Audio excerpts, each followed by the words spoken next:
Oh, hello. My name is Al Lee. I'm one of the scientists here at Eurofin's EAG Laboratories in St. Louis. Um, a lot of people have questions about what we do here, and if I were to summarize it in an elevator pitch, I would describe it as we do a lot of investigative analytical chemistry.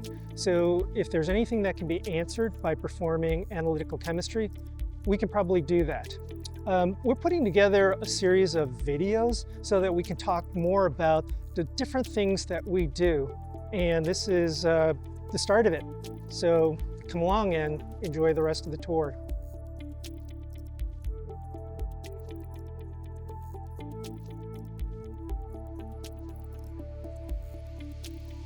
Oh, hello. So let's say that you've got a business and either your products or your manufacturing line has some problems with it. Maybe you're experiencing particles being shed into your product, or there might be yellowing in a plastic material you have, cracking for instance, or there might be odors as well. These are things that we can solve for you. Most of the people who find us will come through the website, and it's easy to get lost in clicking through all of the different techniques that we have within our laboratory. But the best thing for you to do is put in a submission through the website or pick up the phone and call the toll-free number. You'll end up talking to one of our scientists. We call them technical specialists, and these are the folks who can figure out how we go about designing experiments in order to solve your problem. Okay, so here's an example of where testing can come in handy, and this actually occurred during the course of this video shoot. The videographer put on his headphones, and when he took them off, little particles started shedding from the seal around the ears. And I don't know if that's easy to pick up on this video or not. But here's the kind of question that people can come to us when things like this happen.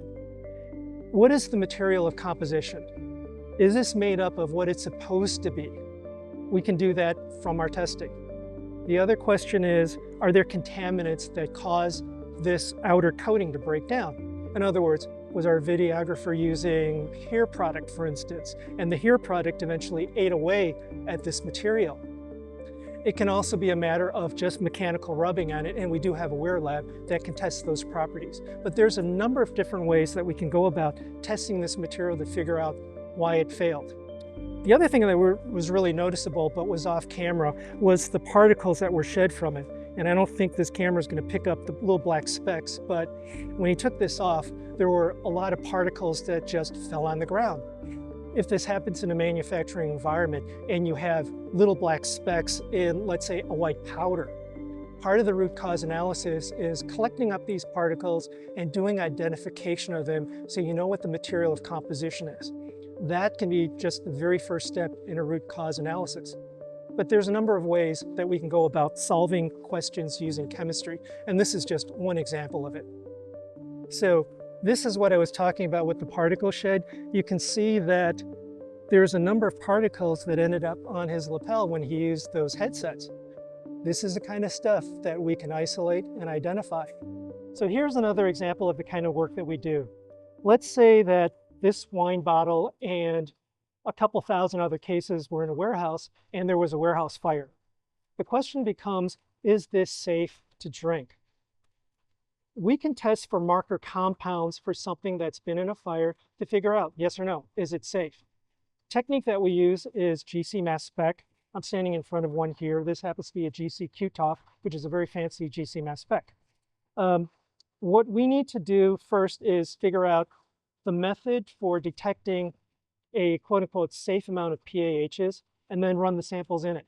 That way we can answer the question, is this safe for consumption or not? Hey, thanks for joining us. I hope you enjoyed learning a little bit about the science and hearing a few of the case studies that we presented. I've got to get back in the laboratory and do something productive. We're going to be generating a little bit more content, talking a little bit more science. Hope you join us in the future. Thanks for tuning in.